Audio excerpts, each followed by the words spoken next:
릴리, 너 한국에 다녀온 뒤로 변했다고. 정말 어떻게 된 거니?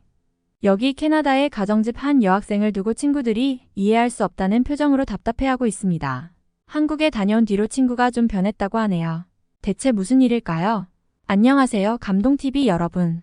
오늘은 캐나다의 한 가정집에서 벌어진 특별한 사연을 나누고자 합니다. 한국에서 교환학생 생활을 마친 뒤 돌아온 한나가 예전과 사뭇 다른 모습을 보이며 친구들을 당황하게 만들었어요. 활발하고 쾌활했던 그녀가 갑자기 변한 이유는 무엇일까요? 한나와 그녀의 친구들, 그리고 한나의 가족이 겪은 이야기를 통해 한나가 왜 한국에 다시 가고 싶어 하는지, 그리고 그녀가 겪은 문화적 충격과 그 여파에 대해 알아보겠습니다.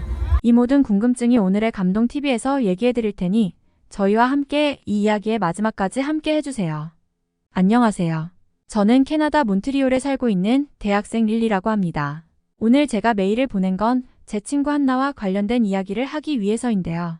저와 한나, 그리고 에바까지 이렇게 셋은 정말 친한 친구예요. 저희는 같은 동네에서 같이 자라난 어릴 때부터 친한 친구인데요. 대학도 함께 진학했답니다. 과는 다르지만 같은 학교에 다니니 저희 셋은 일상생활을 거의 대부분 함께 하죠. 늘 모든 걸 함께 하던 저희의 일상에 한 가지 변화가 생겼어요. 한나가 교환학생으로 8개월 동안 한국에 가게 된 거예요. 한나는 경제학과인데요. 평상시에 한국의 경제 문화에 대해서 굉장히 관심이 많았거든요. 꼭 한번 한국에 가보고 싶다며 그렇게 노래를 부르더니 소원 성취를 하게 된 셈이죠. 그래서 저희가 엄청나게 축하를 해줬습니다. 한국으로 떠나기 전날 파티도 해줬죠. 8개월 동안 한나가 한국에서 지내는 동안은 연락을 잘 못했어요. 사이가 멀어졌냐고요. 그게 아니라 시차 때문에 연락이 쉽지 않더라고요. 저희가 아침 8시 한창 학교 갈 준비로 바쁠 때, 서울은 오후 시 한나가 바쁘게 생활을 할 때라서 연락 타이밍이 잘 안 맞았으니까요. 가끔 연락을 하면 한국 칭찬을 입이 마르도록 하며 너희도 꼭 왔으면 좋겠다고 했는데 저나 에바는 사실 한국에 별 관심이 없었거든요.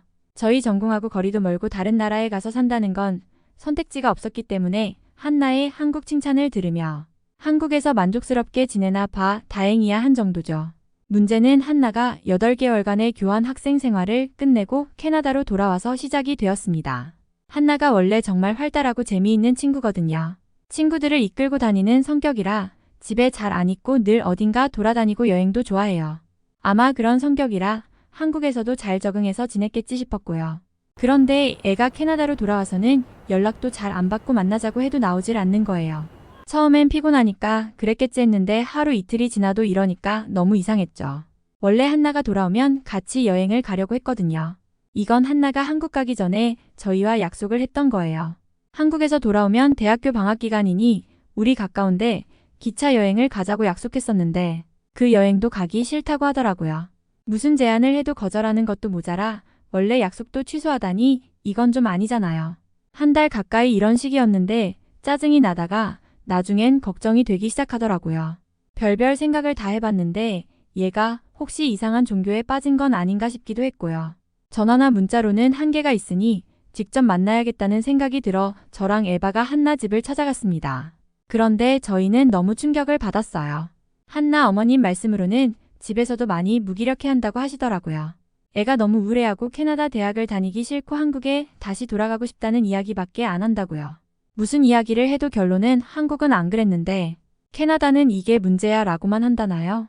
밝고 긍정적이었던 아이가 갑자기 너무 부정적으로 변해서 걱정이 많이 된다고 하셨습니다. 한나 어머니의 심각한 얼굴을 보고 저희도 따라서 심각해졌습니다. 대체 무슨 이유인지 꼭 오늘 들어봐야겠다라는 생각으로 조심스럽게 방으로 들어갔죠. 한나 대체 뭐 하는 거야? 우리가 얼마나 걱정했는지 알아 이야기 좀 해. 한국에서 대체 무슨 일이 있었길래 한국에 다시 가고 싶단 말만 하는 거야. 한나 말이 아무리 생각해봐도 자기는 한국에 꼭 다시 가서 살아야겠는데 한국에서 취직할 수 있는 방법을 알아보니 너무 어려워서 우울해졌다고 하더라고요. 그냥 여행을 또 가고 싶다 수준이 아니라 문화 충격을 너무 심하게 받아서 캐나다에서는 살기 싫다면서요. 아무리 다른 나라가 좋다고 해도 고작 8개월로 이게 무슨 소리인가 싶었어요. 그리고 이러니저러니 해도 말도 잘 통하고 문화도 익숙한 자국이 훨씬 나은 거 아닌가요? 가까운 유럽 국가도 아니고 저 멀리 한국에 가서 살고 싶다니 이게 웬 말인가요?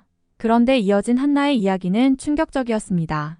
한국에 있다 와 보니 캐나다에서는 바깥 외출을 할 때마다 캐나다의 단점이 눈에 너무 잘 들어와서 밖에 나가기도 싫다나요? 한국이 좋으면 얼마나 좋다고 이해가 안 갔지만 화를 꾹 참고 물어보았습니다. 그래 그럼 대체 뭐가 캐나다의 단점인데? 당장 길거리를 나서자마자 보이는 여기저기서 담배 피우는 사람들부터가 문제래요.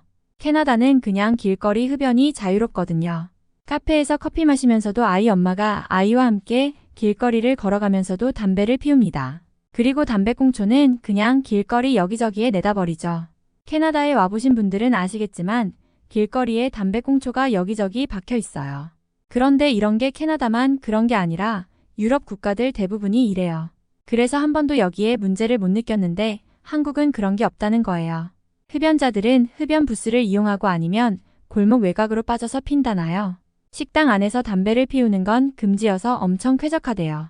쾌적한 환경을 겪고 나니 캐나다에서는 길거리를 나가자마자 비교가 되어 어디 가기 싫다고 하더라고요. 그리고 한국은 정말 안전하고 편안한 나라라고 했습니다. 카페에서 혼자 공부하다가 노트북을 두고 화장실을 다녀와도 되고 학교 도서관에서도 공부할 때 가방이나 이어폰 등을 올려놓고 잠깐 밖에 나가 바깥 공기를 쐬는 게 자연스럽다고 하더라고요. 지하철역에서도 소매치기나 도둑 걱정이 없어서 밖에 물건을 내놓고 팔고요. 생소한 이야기에 저와 에바는 믿을 수 없다는 반응을 보였죠. 세상에 그런 나라가 어디 있나요? 지하철역이나 기차역에 소매치기가 없다는 건 유럽 국가들. 여행만 다녀본 제게는 정말 이해가 안 가는 상황이거든요. 출리아 말을 믿을 수 없어서 의문스러워했는데 더 말도 안 되는 이야기를 이어나갔습니다. 한국 집은 바닥이 진짜 깨끗하고 따뜻해서 맨발로 다녀도 되는데 우리는 이렇게 차가운 바닥에서 냉기를 다 느끼고 있지 않냐고. 캐나다도 아파트가 많지만 한국의 아파트는 완전 최신식이고 따뜻하며 엘리베이터도 빠르고 깨끗하고 안전해서 몇십 층을 엘리베이터로 왔다 갔다 해도 목숨의 위협은 느낄 일이 없다면서요. 여기까지 들으신 한국분들은 이해가 안 가시겠죠? 캐나다는 난방을 하면 히터를 써요. 그런데 따뜻해지는데 오래 걸려서 집 안에서도 옷을 엄청 껴입고 있거든요. 전기장판이나 전기담요 등이 있긴 하지만 그게 집 전체의 온기를 가져다 주진 않잖아요. 그래서 겨울에 외출 준비를 할 땐 히터에 옷을 올려놓습니다. 나갈 때 조금이라도 따뜻한 옷을 입고 나가기 위한 습관이죠. 10초도 안 돼서 도로 차가워지긴 하지만요. 그리고 더 놀라웠던 건 엘리베이터 이야기였죠. 혹시 캐나다 여행을 오셔서 엘리베이터를 써보신 분 계실까요? 캐나다 사람들은 엘리베이터를 잘 이용하지 않거든요. 느린 건 기본이고 한 3명이 타면 무게에 추가로 올라가지도 않고 무엇보다 고장이 자주 납니다. 한번 고장나면 그 안에 꼼짝없이 갇혀서 20분은 있어야 하는데 굳이 목숨 걸고 탈 이유는 없죠. 안에서 휴대폰도 잘 안 터지는데 갇히면 얼마나 무섭겠어요. 게다가 오줌 냄새도 난다고요. 그러니까 웬만하면 계단을 이용합니다. 그런데 한국 가정집 엘리베이터가 한나 말대로라면 한국은 완전 최첨단 나라 아니겠어요. 이것 말고도 한국에 대해서 여러 가지를 들었는데 들어보니 확실히 캐나다와 비교가 되긴 되겠더라고요. 한나 말로는 캐나다에 다시 돌아온 뒤로는 밖에 나가면 한국과 사소한 것 하나까지 비교가 되어서 우울해진다고 했습니다. 저희와 여행을 가기 싫었던 것도 같은 맥락이었어요. 캐나다 기차는 툭하면 연착이 되고 여름에는 완전 찜통이고 불친절한데 한국과 너무 비교가 된다면서 자기도 모르게 불만을 터뜨릴 테니 저희를 배려해서 여행을 거절했던 거라고요. 저와 에바는 깊은 고민에 빠졌습니다. 정말 한나 말이 사실이라면 하나하나 비교가 되며 내 조국이 이것밖에 안 됐었나 하는 생각에 우울해질 만도 하겠다는 생각이 들었어요.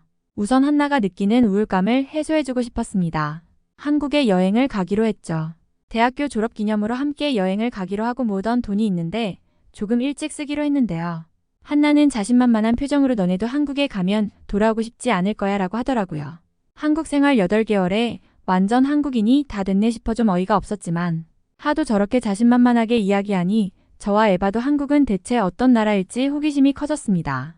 그렇게 도착한 한국은 완전 신세계였습니다. 반짝반짝한 최첨단 나라라는 게 한국에 대한 제 첫인상이었어요. 인천공항이 얼마나 크고 쾌적한지는 한나에게 귀에 피가 나도록 들어서 알고 있었는데도 저절로 입을 떡 벌리게 되더라고요. 그런데 가장 감탄했던 건 공항에서 시내로 진입하는 모든 교통수단에서 소매치기 걱정이 없었던 거예요. 그리고 연착도 없더군요. 10분, 20분 정도의 사소한 연착도 없이 전부 시간표대로 움직이는 모습은 정말 정밀한 기계 같다고나 할까요? 캐나다에서는 10분, 20분 정도의 연착은 감사한 일이고 1시간 넘게 연착되는 것도 너무나 흔한 일인데 한국 사람들은 대체 어떤 사람들이길래 사회가 이렇게 계획대로 돌아가는지 궁금해졌습니다. 그리고 저희는 서울역에서 지하철을 타고 신촌의 한 오피스텔로 향했는데요. 한나가 교환학생 생활을 하는 동안 친해진 한국 친구가 있는데 너무나 친절하게도 여행 기간 동안 비용을 아낄 수 있게 그 친구가 살고 있는 오피스텔에서 숙식을 해결하라고 해줬거든요. 신촌으로 이동하며 경험한 한국 지하철은 정말 놀라웠는데요. 나라에서 운영을 하는 것이 맞죠? 공공시설이 이 정도 수준이라니 정말 감탄스러웠습니다. 일단 깨끗한 것도 깨끗한 건데 불편사항은 문자로 신고하게 해주고 바로 조치가 이루어진다는 것은 캐나다에서는 상상도 할 수 없는 일이거든요. 객실 온도 조정이라니 그런 서비스는 듣도 보도 못했어요. 그리고 한국 지하철은 스크린도어가 있어 틈 사이로 빠질 염려가 없더라고요. 사람이 몰리는 출퇴근 시간대의 안전을 위한 것이겠죠. 공공시설인데 스크린도어도 있지 서비스 마인드도 탁월하지 화장실도 깨끗하고 돈도 안 받지 소매치기도 없지. 제가 영화 속 주인공이 된 기분이었어요. 모든 것이 편리하고 안전한 도시가 실존한다는 사실이 믿기지 않았습니다. 촌스러워 보일까 봐 신기한 티를 안 내려고 했는데 저절로 눈이 돌아가서 표정 관리가 안 됐죠. 그런데 결국 저는 오피스텔에 도착해서 촌티를 팍팍 내고야 말았습니다. 분명 제가 듣기로는 이 한국 친구가 살고 있는 오피스텔이 아주 최신식은 아니라고 했는데 도어락이라는 것이 달려 있었어요. 한국 친구가 잠시 장보러 간다며 비밀번호를 한나에게 알려주고 들어가 있으라고 했다는데 캐나다에서는 도어락을 거의 본 적이 없거든요. 호텔이 아니고서야 대부분 집은 열쇠를 씁니다. 부끄럽지만 전 비밀번호를 누르고 들어가는 모습을 보고 도어락이 인터넷이 되는 휴대폰인 줄 알았거든요. 이 이야기를 고백하니 한나가 배를 잡고 그러더라고요. 그러면서 자기도 처음에 왔을 땐 너무 적응이 안 됐대요. 캐나다는 열쇠를 5개씩은 들고 다녀야 하거든요. 건물 들어가는 열쇠, 엘리베이터 열쇠, 방 열쇠 등등. 열쇠 뭉텅이를 들고 다니는 건 기본입니다. 열쇠를 잃어버리면 집에 못 들어가는 건 당연하고요. 그리고 한나 말대로 바닥이 정말 따뜻하고 깨끗했어요. 일반적인 가정집은 아니고 사무실로도 쓸 수 있고 거주지로도 쓸 수 있는 곳이라고 들었는데 그럼 한국에서 부자들은 혹시 문이나 천장도 따뜻한 집에 사는 걸까요? 캐나다요. 캐나다는 바닥이 차가워서 맨발로 서 있을 수가 없어 실내화가 필수예요.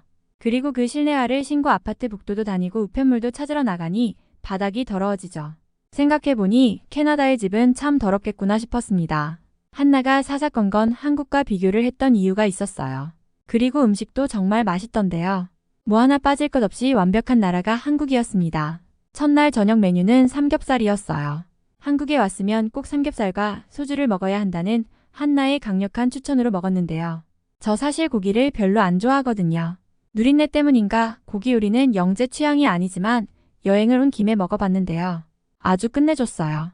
채식은 한국에서는 불가능하겠다는 생각이 들었습니다. 한나가 한국에서는 잘 안 먹던 식재료도 다 먹게 된다고 했는데 이유를 알겠더라고요. 하지만 무엇보다 좋은 건 안전함이었어요. 말도 안 통하는 외국에 와 있는데 느껴지는 이런 편안함이 생소하면서도 좋더라고요. 저는 관광도 좋았지만 이렇게 한국에서의 소소한 순간들 하나하나가 정말 캐나다와 비교가 많이 되고 또 한국의 장점이 크게 느껴졌는데요. 가장 인상적인 건 저녁을 먹고 산책을 할 수 있던 거예요. 그리고 밤늦은 시간이지만 돌아가는 길에 편의점에서 필요한 물건도 살 수 있었죠. 그것도 편의점이 멀리 있지도 않고 오피스텔 아래에 바로 있더라고요. 다들 슬리퍼를 끌고 나와 밤늦은 시간에 필요한 걸 사가는데 아무도 감탄하지 않는 것이 저는 더 놀라웠습니다. 캐나다에서는 밤에 밖에 나가서 산책을 한다든가 자전거를 타는 건 상상도 할 수 없거든요. 그건 너무 위험한 일이니까요. 편의점이 이렇게 가깝게 있지도 않아요. 필요한 건 미리미리 사둬야 하죠. 이런 놀라운 일상을 아무렇지 않게 즐기다니 한국 사람들이 참 부러웠어요. 그리고 저희가 한강공원도 갔었는데요. 밤늦게까지 야간 조깅을 하거나 자전거를 타고 다니는 사람들도 많더라고요. 그리고 돌아오는 길도 노래방이며 편의점이며 식당이 반짝반짝해서 즐길 것도 많고요. 한국 여행을 오기 전 찾아봤던 자료에서 잠들지 않는 나라가 한국이라고 하던데 무슨 소리인가 했거든요. 와보니까 바로 이해가 갔습니다. 제가 한강공원 사진을 찍어서 가족들에게 보내니 이 시간에 바깥이냐며 기절하시려고 하더라고요. 너무 걱정하셔서 여기가 얼마나 밝고 사람들이 많은지 동영상을 전송해 드렸는데 드라마나 영화 촬영 중 아니냐며 믿질 못하시더라고요. 제가 이제 지하철 타고 돌아갈 거야 하니까 말문이 막혀버리셨고요. 아마 한국에 와본 적 없는 유럽인들이라면 다들 기절할 만한 일이죠. 캐나다에서 만약 어쩔 수 없이 직장에서 야근을 한다면 어떻게 하냐고요. 대중교통으로 밤 12시가 넘어 다닌다는 건 범죄를 당하겠다고 선언을 한 거나 마찬가지이니 가족 중 한 명이 차량으로 데리러 와줘야죠. 한국에서의 경험을 통해 저는 한나가 캐나다로 돌아와 우울해진 걸 이해할 수 있었습니다. 캐나다에서만 지낼 땐 다들 그러고 사니까 그러려니 했지만 너무나 완벽한 사회에 있다가 돌아가니 비교가 될 수밖에 없었을 거예요. 또 한나가 외향적이라서 밖을 다니고 사람들 만나는 것도 좋아하니 당연히 마음에 들 수밖에 없었겠죠. 관광을 하면 명소를 보고 맛집을 가는 것도 좋았지만 사실 이렇게 사소하다면 사소한 순간들이 모여 한국에 대한 좋은 인상을 만들어줬습니다. 사실 좋은 인상을 넘어섰죠. 한국인들에 대한 부러움이 마음속 깊이 차올랐어요. 정말 사소하게는 길거리에 주차가 된 차나 따릉이라는 자전거를 보고도 부러웠는걸요. 이유요? 캐나다에서는 차 부품을 훔쳐가는 일이 잦거든요. 저렇게 길거리에 주차해 놓으면 누군가가 바퀴를 떼어가서 팔아버리죠. 자전거요. 캐나다도 자전거 렌트 앱이 있는데 조회해보면 보통 강가에 있는 걸로 나옵니다. 제자리에 돌려놓지 않고 강가에 던져버리고 마는 거죠. 그런데 한국은 다들 제자리에 가져다 놓더라고요. 이런 게 다 시민의식 성숙함의 차이 아닐까요? 그리고 마지막 일정까지 한국은 제게 부끄러움과 놀라움을 주었어요. 저는 역사 전공이라서 꼭 박물관에 가보고 싶었는데요. 광화문이라는 곳에 가면 박물관 3개가 모여 있다고 해서 광화문으로 향했습니다. 특히 흥미로운 건 고궁 박물관이었습니다. 나중에 직접 고궁도 가서 한복도 입어보고 사진도 찍어봤는데 박물관에서 먼저 역사를 확인하고 가니까 더 재미있더라고요. 서울의 빌딩 숲 사이 고궁이라는 것도 신기했지만 일본에 의해 훼손되기 전 진짜 크고 거대한 경복궁의 모습을 보며 이전의 조선시대 문화가 얼마나 융성했었는지 알 수 있어서 더 놀라웠습니다. 아시아 역사, 특히 한국의 역사에 대해서도 좀 더 관심을 가져야겠다고 생각했어요. 그런데 이 박물관들을 둘러보다가 저는 캐나다의 현실에 환멸이 났습니다. 보통 이런 박물관들은 다들 정신이 팔려서 구경을 하고 관광객도 많이 찾는 곳이니 캐나다에서는 아주 긴장을 하고 관람을 해야 해요. 가방은 앞으로 돌려서 꽉 잡고 있어야 하고 휴대폰도 조심해야 하고요. 그런데 다들 너무 여유롭더라고요. 가방을 앞으로 돌려서 꺾게 하는 사람은 저와 에바밖에 없었습니다. 부끄러운 마음에 스르르 손을 풀어서 편안하게 가방을 들었는데요. 헛웃음이 나오더군요. 캐나다로 돌아가며 한나에게 고백했습니다. 너가 캐나다에 있기 싫다고 한 게 이해가 정말 많이 된다고요. 문화 충격을 받았단 말이 이해가 가지 않았는데 도착하는 순간부터 떠나기 직전까지 한국의 아주 사소한 하나하나가 모두 놀라웠는데 8개월이나 살았던 너는 더 했겠지 했더니 빙그레 웃어주던데요. 다행히 한나의 우울함은 한국 여행을 통해 사라졌습니다. 다시 와보니 꼭 한국에서 취업을 하고 싶다는 동기가 강력해졌대요. 그래서 우선 한국어 공부도 하고 차근차근 열심히 노력을 해보려고 한다고 했습니다. 저는 전공 때문에 아마 한국에 와서 살기 어렵겠지만 한나가 한국에 가면 저도 한국을 그 핑계대고 자주 갈 수 있지 않을까 살며시 기대를 해보려고 합니다. 한국에서 취업을 할 수 있는 기회라도 있는 한나가 너무 부러울 뿐이에요. 제 친구 한나의 한국 취업 응원 많이 해주세요. 오늘은 캐나다 여대생이 친구가 한국을 사랑하는 이유를 이해하게 된 사연이었습니다. 오늘의 사연 어떠셨나요? 오늘의 사연이 마음에 드셨다면 구독과 좋아요를 눌러주세요. 여러분의 구독과 좋아요는 계속해서 좋은 사연을 소개할 수 있는 힘이 됩니다. 이상 감동TV였습니다.